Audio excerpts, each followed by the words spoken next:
semuanya, apa kabar? Perkenalkan, nama saya Afril. Yang belum tahu, nama saya Afril Nayuan. Saya pekerja migran di Hong Kong.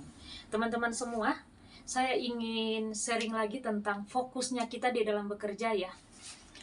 Saya melihat nih teman-teman saya loh, bukan cuman teman yang kenal mungkin di YouTube atau kenal ya di media sosial, tapi ini yang ada yang sekampung gitu, ada yang satu daerah.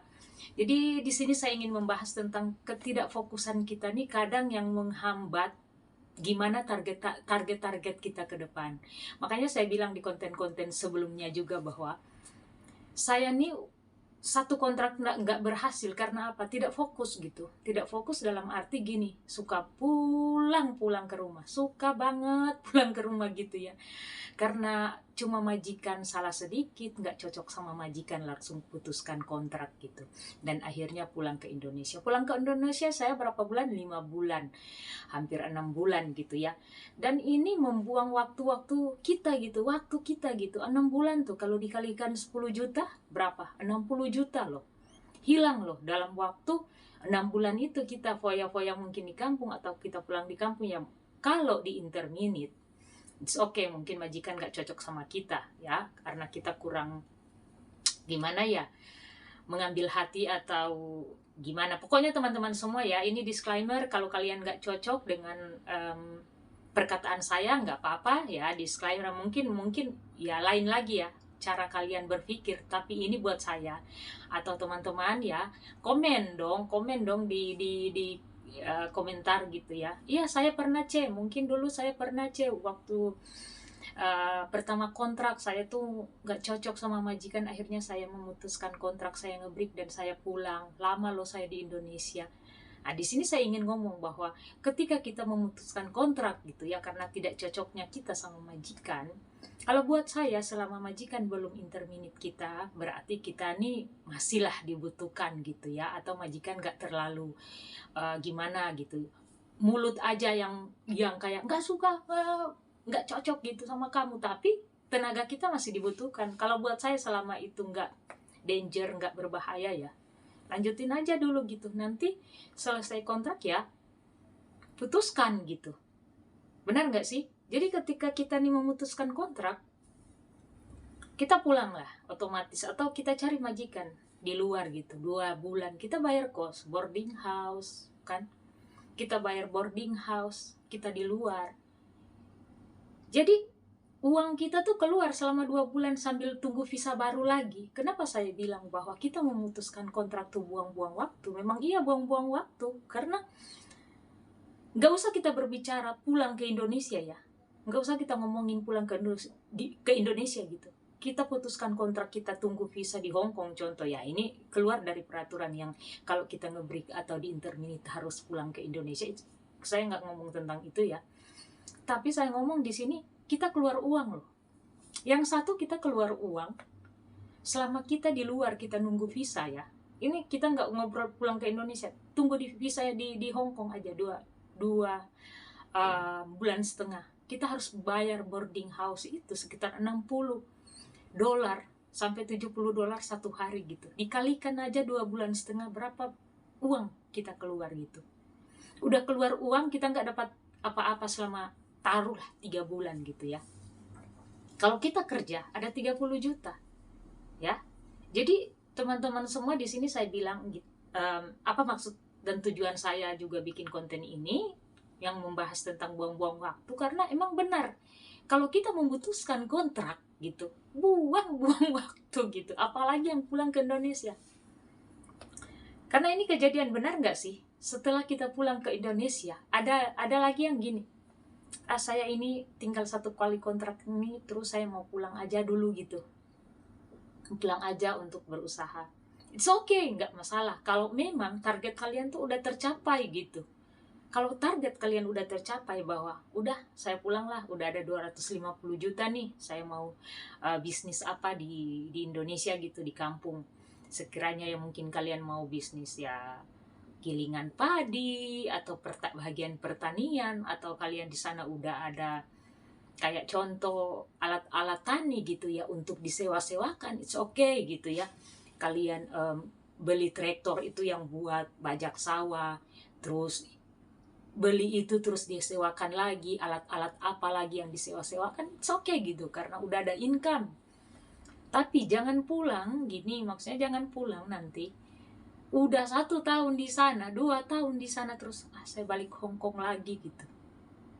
Mendingan, ini saran saya, ini kan kita saling memberikan solusi gitu ya, bahwa it's okay, siapa yang nggak mau pulang gitu ke rumah sendiri lenga-lenga, tapi kita harus memanajemen kehidupan kita, keuangan kita ke depan, gimana nih, cukup nggak?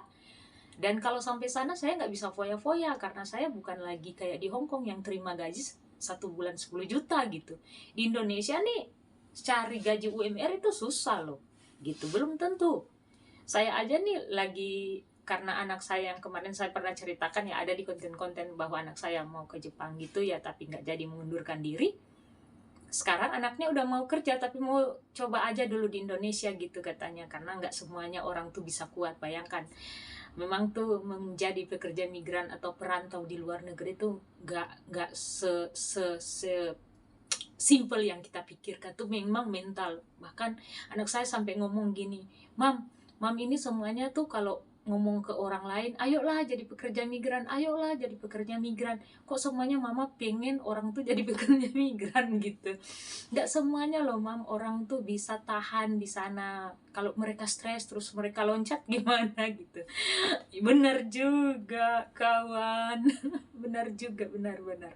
Jadi saya ya menerima gitu sekarang, menerima apa keputusannya. Dan sekarang dia mau cari kerja lagi, oke, mam, saya mau kerja, mau coba-coba aja dulu di sini, karena ya anak saya sekarang lagi di Bali, dia mau kerja di Bali. Terus ada teman saya di PLN, karena kan teman dekat ya, kayak udah kakak adik gitu. Saya bilang, Pak Bos, nih ada PLN Bali yang ya volunteer apa kayak gitu, yang bantu-bantuin aja gitu.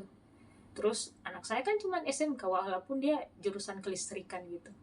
Kata teman saya, belum ada yang belum menerima lowongan SMK atau SMA. Harus S1 gitu ya. Teman-teman semua, belum tentu lagi S1 tuh gajinya 10 juta langsung manajer, nggak mungkin. Gitu ya. Jadi di sini saya ingin membahas bahwa jangan buang-buang waktu. Marilah marilah semua. Jadi teman-teman semua, mari kita fokus. Saya nih bikin video ini untuk mengingatkan saya juga ke depan, biar saya nih nggak buang waktu. Di usia saya pikir gini, nanti umur 45 saya nih pengen pensiun gitulah, jadi pekerja migran. Jadi pekerja migran purna gitu nanti di usia 45. Masih adalah waktu ya ke depan. Jadi saya berpikir untuk ayolah, come on, fokus kita gitu ya.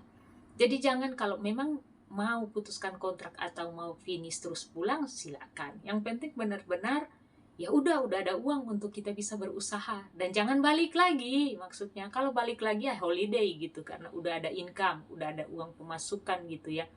Tapi kalau seumpama kita nih belum ada income, belum ada pemasukan, terus kita pulang, nantinya uang itu kita pakai uang, contoh aja 100 juta yang mungkin kita bawa pulang ke Indonesia gitu ya. Kalau kita punya 100 juta, kita nggak ada pekerjaan, nggak ada uang masuk, akhirnya uang yang kita bawa tuh habis gitu ya. Jadi pikirkan, memang ketika kita nih mau ganti majikan atau mau pulang los, biar kita nggak buang waktu gitu ya. Teman-teman semua, kita saling mengingatkan bahwa ayolah, marilah kita fokus gitu di dalam kita meraih cita-cita gitu. Apa cita-cita kita sih sebagai pekerja migran? Ya pekerja migran nih cita-citanya nggak jauh-jauh amat ya. Ya beda-beda tipis gitu ya. Kita nih sekolahin anak biar dia nggak kayak kata orang Manado ya, nggak ikut mata. Nggak ikut mata tuh anak tuh apa yang dia minta selalu ada, artinya gitu. Dia nggak selalu lihat temannya ada terus kita nggak bisa gitu. Kasian kan gitu. Kedua, ya kita ingin bebas finansial dong. Kita nggak mau ngutang-ngutang, susah-susah di kampung gitu. Diketawain tetangga, diketawain orang, keluarga. Tahu nggak, kita nih kalau nggak ada uang, nggak ada yang anggap kita gitu. Benar nggak sih? Jangankan orang lain, saudara aja. Nanti kalau kita nggak ada uang, aduh, sana gitu, nggak dianggap loh. nggak dianggap. Jadi teman-teman semua, buat teman-teman yang mungkin melihat konten ini, kita saling mengingatkan ya bahwa ayolah fokus. Kalau majikan masih bisa ditoleransi gitu, tahan dulu, jangan ngebreak ya, jangan ngebreak gitu. Kalau majikan cuma ngoceh-ngoceh, ketawain aja. Saya tuh ya, kalau majikan lagi marah-marah, majikan saya baik, tapi bukan berarti dia nggak pernah marah. Saya marah juga, karena kan kadang saya ini suka lupa ya, maklumlah umur ya. Gitu. Jadi bukan berarti dia nggak marah, tapi kalau dia marah saya cuman oke, sorry. Saya gitu loh. Jadi orang yang mau marah kalau diketawain, pasti diketawain dalam arti sorry ya gitu. Nggak apa-apa gitu. Tapi jangan dimarahin, kita juga wajah udah nggak beraturan gitu ya. Jadi kalau masih bisa dipertahankan ya, Bu, dipertahankan dulu ya, biar kita sama-sama berjuang di Hong Kong ini, kita sama-sama berjuang gitu. Kalau kita pulang mana bisa, makanya yang saya bilang tadi bahwa lulusan SMK saja, S1 aja belum tentu langsung gaji 10 juta loh. Gitu ya, walaupun kita nih dianggap orang terhina, cuma babu di luar negeri. Hey, Anda yang ngomong seperti itu ya, yang meremehkan kami. Kami nggak tahu kita nih berharga ya di negara, bahkan keluarga. Jadi fokus. Saya melihat bahwa teman-teman nih ya, yang udah pulang ke Indonesia 2 tahun kemudian balik lagi ke sini gitu. Kalian apalagi ya, kalian tuh yang masih muda, yang masih umur di bawah 30 tahun. Waduh, kalian nih kalau mau fokus kaya nanti, benar nggak sih? Iya, saya bilang kaya kenapa? Kaya tuh ketika, definisi kaya buat saya, bukan yang orang nanti pegang Lamborghini atau punya gedung 100 lantai, bukan. Kaya buat saya tuh ketika kita bebas finansial, kita makan kita ada uang, kita beli ini kita ada uang, kita mau belanja ini kita ada uang gitu. Kita nggak berhutang ke siapapun, mau ke bank, ke orang, ke siapa, kita nggak berhutang gitu. Definisi saya sukses itu. Nggak jauh-jauh, nggak usah. Yang penting saya punya tempat tinggal, rumah gitu ya. Saya punya rumah, saya ada tempat berteduh gitu. Saat saya mau kasih orang, saya bantu orang, ada. Saya bantu orang. Saya mau bantu keluarga saya, ada gitu. Nggak perlu kita naik Lamborghini atau mobil mewah gitu ya, atau rumah yang udah berlantai-lantai, gak usah lah. Saya tahu pekerja migran nih, orang-orang hebat, luar biasa, rumah mereka tuh bagus-bagus di Indonesia. Bukan 70% pekerja migran, saya sudah lihat. Rata-rata di kampung kita pun, yang di kampung kita nih, yang di daerah kita di Sulawesi Utara lah ya, rata-rata yang datang di sini nih rumah-rumahnya udah bagus loh. Yang tadinya datang ke sini cuman tinggal sama mertua, tinggal sama mama, sekarang udah ada rumah sendiri gitu. Artinya apa? Menjadi pekerja migran itu tidak menjamin kita untuk menjadi sukses, tapi kalau diatur bisa sukses. Kalau kita bisa atur bisa sukses gitu ya, teman-teman semua. Karena memang udah rata-rata gaji kita nih dihargai di sini gitu ya, teman-teman semua. Jadi kalau kalian, sekali lagi, kalian tuh yang mau pulang, pikirkan, jangan cuma buang waktu loh.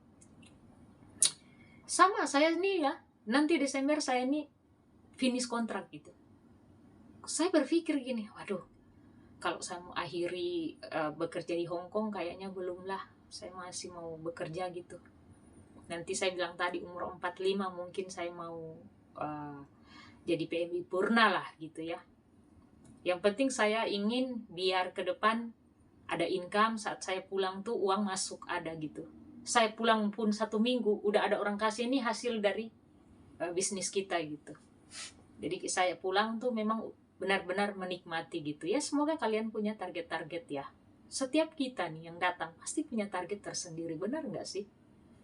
Jadi fokus nggak usah pikir-pikir apa gitu ya. Apalagi tuh ya kalian yang tuh anak-anak muda yang mau pulang kawin dulu, mendingan pikirkan dulu. Kalau kawin gak usah datang ya. Kalau mau kawin gak usah, nanti kita bahas lagi ke depan tentang yang hal-hal seperti itu ya, kawin-kawin mengawin tuh. Buat kalian yang masih muda, kalau saya sih, saya sarankan kalian yang masih muda, yang masih kumpul uang banyak-banyak dulu. Udah ada 300 juta baru pulang, oh mantap tuh. 300 juta 2 kontrak kalian bisa capai gitu ya. Bikin rumah 150 juta yang 2 kamar aja. Kalau di kampung-kampung sana rumah boleh kok 105, boleh 150 juta 2 kamar, sederhana aja gitu ya. Makanya kalau mau bikin harus ada perincian. Gak usah banyak-banyak model, yang penting yang buat anak-anak muda, yang penting kalian udah ada tempat tinggal gitu. Yang masih sama ortu nggak masalah. Kalau memang rumah ortu itu dikasih untuk kamu ya rehab aja gitu. Yang penting jangan lupa bikin surat. Nanti kamu udah bikin baik-baik, keluarga kamu datang gugat lagi ke depan ya. Ya begitu. Kembali lagi saya bilang fokus. Ayolah kita fokus, kejar cita-cita kita. Jadi teman-teman yang melihat konten ini, di sini konten ini selain mengedukasi kita sesama teman pekerja migran tentang peraturan dan lain-lain, di konten ini saya berharap kalian tuh kita sama-sama maju gitu di dalam menjadi pekerja migran yang berhasil. Begitu teman-teman semua. Semoga kita menjadi pekerja migran yang berhasil gitu ya. Jadi kalau kita pulang memang benar-benar ini orang merantau tidak sia-sia. Dan saya tuh bangga kalau lihat teman-teman yang di konten-konten TikTok tuh rumah mereka di up. Silakan up hasil kalian, nggak apa-apa kalau dibilang kalian ria, dan nggak apa-apa. Itu effort buat diri kalian. Itu penghargaan buat kalian, nggak apa-apa. Bilang aja saya terserah kalian mau nilai saya nih mau ria atau apa ya, pamer terserah, tapi ini buat biar saya semangat berjuang. Begitu teman-teman semua. Oke, hari ini dingin banget, tetap jaga kesehatan yang ada di Hong Kong ya. Terus semangat, jangan pernah menyerah, stay fokus. Oke, God bless, bye bye.